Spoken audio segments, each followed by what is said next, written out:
आपके अवचेतन मन की शक्ति, doctor Joseph Murphy, DRS PhD। अनुवाद डॉक्टर सुधीर दीक्षित, रजनी दीक्षित।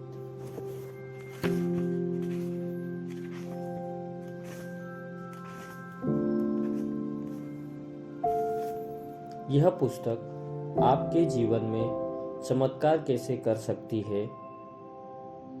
मैंने दुनिया भर में सभी तरह के लोगों के जीवन में चमत्कार होते देखे हैं। चमत्कार आपके साथ भी हो सकता है, बशर्त है आप अपने अवचेतन मन की जादुई शक्ति का इस्तेमाल शुरू कर दें। यह पुस्तक आपको यह सिखाने के लिए लिखी गई है कि आप अपने अवचेतन मन की शक्ति से अपनी तकदीर खुद कैसे बनाएं। इंसान अपने अवचेतन मन में जैसा सोचता है वैसा ही वह बन जाता है। क्या आप इन सवालों के जवाब जानते हैं? एक व्यक्ति दुखी क्यों होता है जबकि दूसरा सुखी क्यों होता है?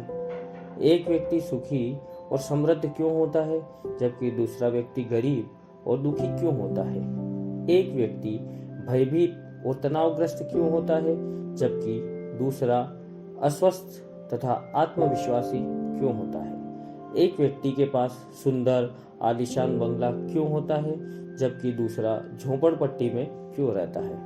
एक व्यक्ति बहुत ही सफल क्यों होता है जबकि दूसरा बुरी तरह असफल क्यों होता है?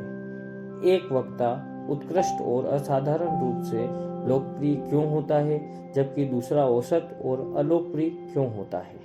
एक व्यक्ति अपने काम का पेशा से जीनियस होता है जबकि दूसरा जिंदगी भर मेहनत करने के बावजूद कुछ हासिल क्यों नहीं कर पाता? एक व्यक्ति तथाकथित असाध्य बीमारी से ठीक क्यों हो जाता है जबकि दूसरा व्यक्ति नहीं हो पाता है?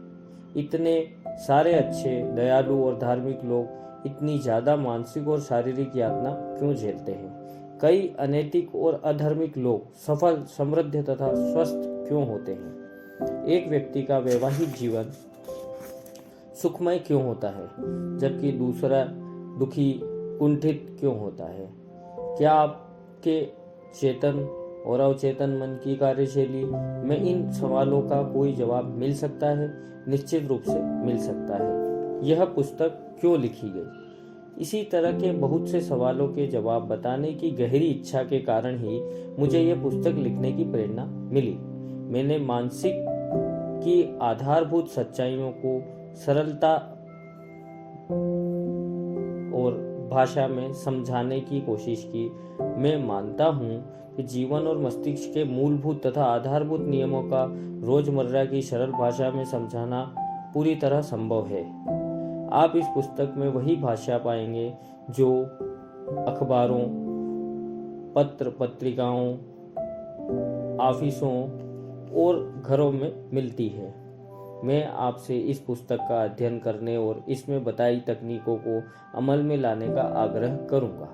मुझे पूरा यकीन है कि ऐसे करने पर आप उस चमत्कारिक शक्ति को जान पाएंगे जो आपके दुविधा, दुख, उदासी और असफलता के कुचलने में काम आएंगे। यह शक्ति आपको अपनी सच्ची मंजिल तक पहुंचाने का मार्गदर्शन देगी, आपकी समस्याएं सुलझेगी, आपको भावनात्मक तथा शारीरिक बेड़ियों से मुक्त करेगी और आपके स्वतंत्रता, सुखी व मानसिक शांति के राजसी मार्ग तक पहुंचा देगी। आपके अवचेतन मन की यह चमत्कारिक शक्ति आपकी हर बीमारी को ठीक कर सकती है। यह आपको दोबारा स्वस्थ, उत्साही और शक्तिशाली बना सकती है। जब अपनी आंतरिक शक्तियों का प्रयोग करना सीख लेंगे तो आप डर की कैद से मुक्त हो जाएंगे। ऐसा आनंदित जीवन का स्वाद चखेंगे जिसे पाल ने ईश्वर की संतानों की आनंददायक मुक्ति कहा है। चमत्कारी शक्तियां कैसे पाएं? हमारे लिए अवचेतन मन की चमत्कारी शक्ति का सबसे बड़ा प्रमाण यह होगा कि हमारी बीमारी ठीक हो जाए, तब हमें इस पर भरोसा हो जाएगा। कई साल पहले मैंने अपने एक ट्यूमर का इलाज किया जिसे डॉक्टर की भाषा में सरकोमा कहा जाता है। मैंने यह इलाज अपने अवचेतन मन की शक्ति, उस शक्ति के माध्यम से किया जिसमें मेरा शरीर की संरचना की है और जो मेरे सभी महत्वपूर्ण शारीरिक कार्यों पर नियंत्रण करती है। यह ट्यूमर को मैंने जिस तकनीक से ठीक किया, यह तकनीक इस पुस्तक में आगे विस्तार से बताई गई है। मुझे पूरा यकीन है इससे दूसरे को भी उस उपचार शक्ति पर विश्वास हो जाएगा जो हम सभी के अवचेतन मन की गहराइयों में मौजूद है। एक बुजुर्ग डॉक्टर मित्र की सलाह से मुझे अचानक ये एहसास हुआ कि जब अवचेतन मन में रचनात्मक ज्ञान ने मेरा पूरा शरीर और इसके सभी अंग बनाए हैं, तो मैं अपनी बनाई चीज को ठीक क्यों नहीं कर सकता।